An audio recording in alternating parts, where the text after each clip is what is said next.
Hi guys, this is Aditya. आप सभी का स्वागत है एक बार फिर से स्पोकन इंग्लिश गुरु की आज की इस वीडियो में। आज का हमारा टॉपिक है मॉडल वर्ब्स की प्रैक्टिस एक्सरसाइज। हमने सभी मॉडल वर्ब्स के सेंटेंसेस बनाने सीखे, आज उनकी करते हैं प्रैक्टिस। जितनी प्रैक्टिस करेंगे उतना परफेक्शन आएगा। तो आइए वीडियो की शुरुआत करते हैं। वो घर के अंदर घुस नहीं पाया। पाया के लिए तो आप जानते हैं कुड का यूज होता है। Simple, he couldn't enter the house. Couldn't मतलब कुड नॉट। नेक्स्ट, वो इस वक्त घर पर हो सकता है। हो सकता है, इस सेंटेंस को देखकर क्या आप बता सकते हैं कि ये एक पॉसिबिलिटी की बात है, एक संभावना की बात है कि ऐसा हो सकता है। हो सकता है के लिए कुड बी का यूज करते हैं, तो इस सेंटेंस को बनाएंगे he could be at home right now. यहां पर कुड की जगह पर मे या माइट का भी यूज किया जा सकता है, तो मैं कह सकता हूं he may be at home right now, या फिर मैं कह सकता हूं he might be at home right now. शायद वो इस वक्त कुछ कर रहा हो। जब भी हम किसी सेंटेंस में किसी पॉसिबिलिटी की बात करते हैं, पॉसिबिलिटी संभावना की बात करते हैं, यहां पर मैंने कहा शायद कर रहा हो, तो किसी काम को कर रहे होने की बात हो रही है और वो भी पॉसिबिलिटी में। ऐसे में कुड बी का यूज करते हैं और उसके बाद वर्ब की आईएनजी फॉर्म का use. He could be doing something right now. आप देख रहे हैं ना, मेन वर्ब इस सेंटेंस में करना है। करना यानी कि डू की आईएनजी फॉर्म यूज की यहां पर। और हमेशा याद रखिए, पॉसिबिलिटी के लिए आप कुड की जगह पर मे या माइट का यूज कभी भी कर सकते हैं। जब भी पॉसिबिलिटी की बात होगी तो इस सेंटेंस को आप ऐसे भी कह सकते हैं, he may be doing something right now, या फिर he might be doing something right now. आगे बढ़ते हैं। वो इस कॉलेज में हो सकता था लेकिन उसने कोशिश नहीं की। हो सकता था, इसके लिए हम क्या यूज करें? जैसा कि मैंने आपको बताया कि जब भी किसी सेंटेंस में किसी पॉसिबिलिटी की बात हो, संभावना की बात हो, तो हो सकता है के लिए तो हम कुड बी कहते हैं। हो सकता था के लिए हम कुड हैव बीन कहते हैं। He could have been in this college but, लेकिन उसने कोशिश नहीं की। He did not try. ये जो बट है ये एक कंजंक्शन है, और बट के बाद का ये जो क्लॉज है, उसने कोशिश नहीं की, ये क्या है? एक पास्ट इंडेफिनिट टेंस का सेंटेंस। नेक्स्ट सेंटेंस, वो ये काम कर सकता था। जब भी किसी सेंटेंस में सब्जेक्ट किसी काम को कर सकता था, जैसे गाना गा सकता था, खेल सकता था, खाना खा सकता था, मिल सकता था, फोन कर सकता था, बैठ सकता था, उठ सकता था, ऐसे में आप दो तरीके से सेंटेंस को बना सकते हैं। एक तो कुड के साथ, केवल कुड के साथ, और दूसरा कुड हैव के साथ। फर्क हमेशा ये रहेगा कि अगर कुड के साथ बनाएंगे तो उसके बाद वर्ब की फर्स्ट फॉर्म का यूज करेंगे, और अगर कुड हैव के साथ बनाएंगे तो उसके बाद वर्ब की थर्ड फॉर्म का यूज करेंगे। ये एक बहुत ही कंफ्यूजन वाली चीज है, लेकिन मैंने आपको अच्छे से वीडियोस में ये चीजें समझाई हैं, तो ये कोई बहुत डिफिकल्ट नहीं है आपके लिए समझना। इस सेंटेंस को मैं दोनों तरीके से बना सकता हूं, he could do this work या फिर ही could have done this work. अब आप देख रहे हैं कुड के साथ वर्ब की फर्स्ट फॉर्म का यूज किया और कुड हैव के साथ वर्ब की थर्ड फॉर्म का यूज। नेक्स्ट सेंटेंस, उसके पास एक अच्छी जॉब हो सकती थी। उसके पास एक अच्छी जॉब हो सकती थी। अब यहां पर पास हो सकता था, यह है मेन कॉन्सेप्ट। जब भी किसी के पास कुछ हो सकता था, जैसे मेरे पास मोबाइल हो सकता था, उसके पास आज कार हो सकती थी, हमारे पास एक अच्छा घर हो सकता था, ऐसे में पास हो सकता था, इसके लिए हमेशा कुड हैव हैड का यूज करते हैं। He could have had a good job. और जैसा कि मैंने पहले भी बताया कि जब भी किसी पॉसिबिलिटी की बात होती है तो कुड के अलावा मे या माइट का भी यूज करते हैं। तो इस सेंटेंस को हम ऐसे भी बोल सकते हैं, he may have had a good job, या फिर he might have had a good job. Next sentence लेते हैं, वो नहीं जाता पर उसे जाना पड़ा।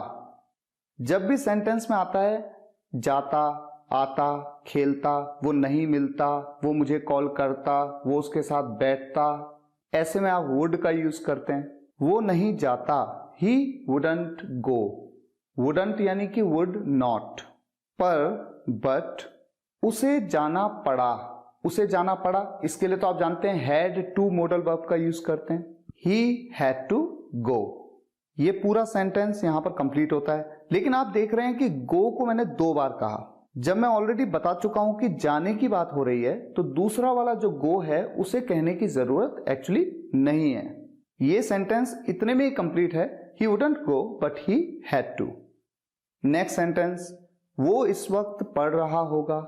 अब यहां पर आया रहा होगा, रही होगी, रहे होंगे। आप जानते हैं कि रहा होगा, रही होगी, रहे होंगे जब आता है तो विल बी का यूज करते हैं फ्यूचर में। लेकिन इस सेंटेंस में ऐसा थोड़ी कहा कि वो कल पढ़ रहा होगा, या वो 2 दिन बाद पढ़ रहा होगा, या वो 2 घंटे बाद पढ़ रहा होगा। तो ये फ्यूचर में नहीं है, ये सेंटेंस तो प्रेजेंट में है। वो इस वक्त पढ़ रहा होगा। ऐसे में विल का यूज नहीं करते हैं, विल की जगह पे किसका यूज करते हैं? वुड का। He would be studying right now. वो आपको बताता अगर आप उससे पूछते। वो आपको बताता अगर आप उसको पूछते। मैंने आपको कंडीशनल सेंटेंसेस के वीडियोस में बताया है कि इस तरह का सेंटेंस कंडीशनल टाइप 2 का सेंटेंस होता है। यानी कि इन सेंटेंसेस में अभी भी पॉसिबिलिटी है, अगर आप चाहें अभी भी आप उससे पूछ लीजिए, वो आपको बता देगा। ये सेंटेंसेस होते हैं कंडीशनल टाइप 2 के सेंटेंसेस, और यहां पर वुड का यूज होता है। ही वुड टेल यू, वो आपको बताता इफ यू आस्क्ड हिम, अगर आप उससे पूछते। यहां पर आप देख रहे हैं इफ वाले क्लॉज में वर्ब की सेकेंड फॉर्म का यूज हो रहा है, आस्क्ड। हाँ, अगर इस सेंटेंस को मैं इस तरह से कहूं, उसने आपको बता दिया होता अगर आपने उसे पूछा होता। अब ये सेंटेंस कंडीशनल टाइप 3 का सेंटेंस है, क्योंकि इस सेंटेंस में अब कोई पॉसिबिलिटी नहीं है कि आप उसे पूछो और वो आपको बता दे, क्योंकि ये बीती हुई एक बात की बात हो रही है।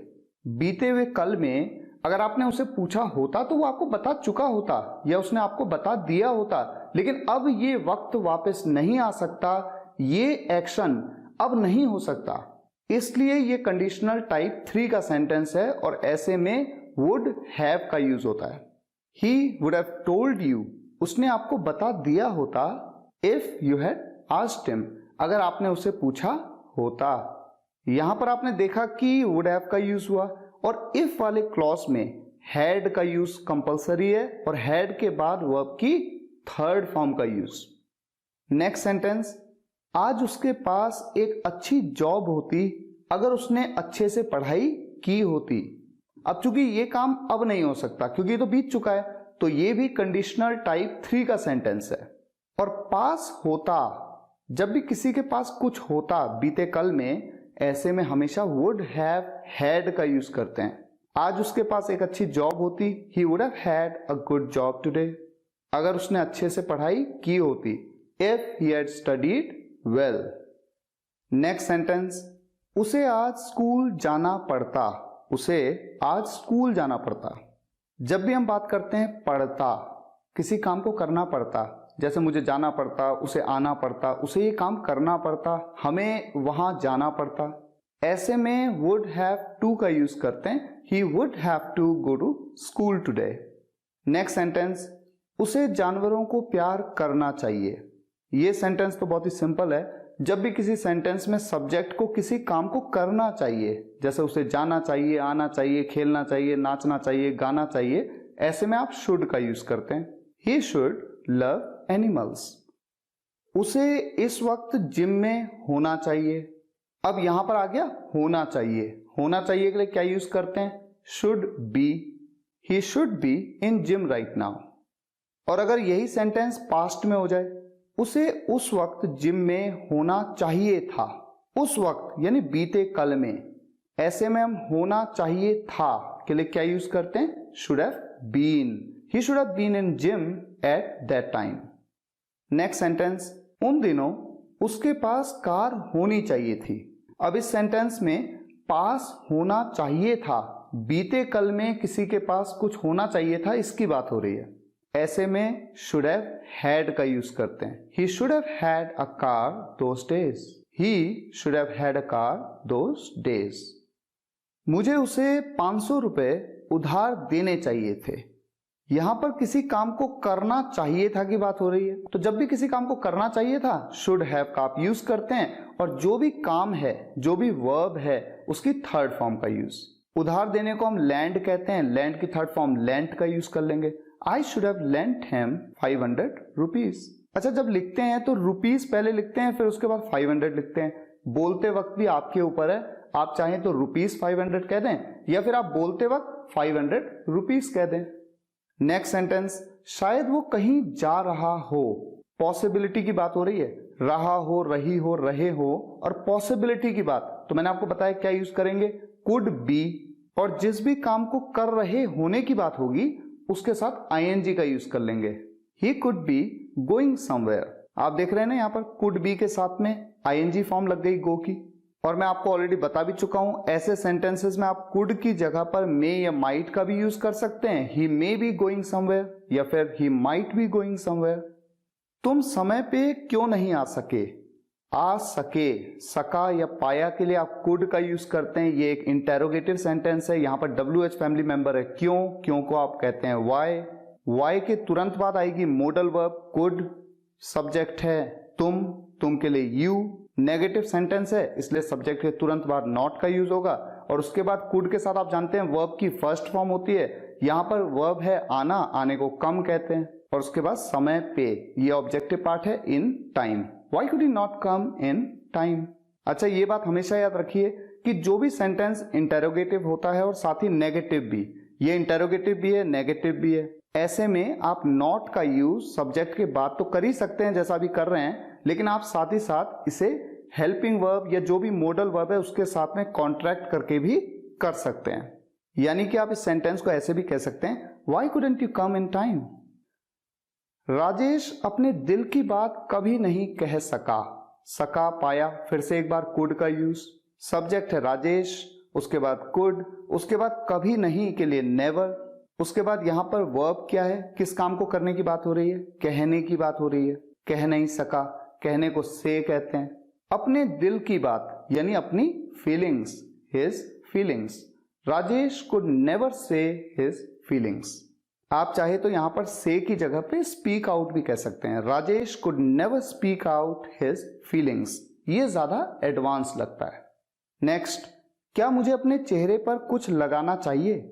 इंटेरोगेटिव सेंटेंस है, WH फैमिली मेंबर कोई है ही नहीं, तो चाहिए के लिए शुड का यूज करेंगे, उसके बाद सब्जेक्ट है मुझे यानी कि मैं, आई, उसके बाद वर्ब की फर्स्ट फॉर्म। यहां पर क्रिया क्या है, लगाना, लगाने को अप्लाई करना कहते हैं, जैसे क्रीम लगाना, ऑयल लगाना, किसी भी चीज को लगाना यानी अप्लाई करना। Should I apply something on my face, क्या मुझे अपने चेहरे पर कुछ लगाना चाहिए। नेक्स्ट, क्या वो घर आ पाया। पाया या सका, एक बार फिर से कुड का यूज होगा, इंटेरोगेटिव सेंटेंस इसलिए शुरुआत में होगा कुड ही कम होम। आप मेरे घर आ सकते थे, सकते थे।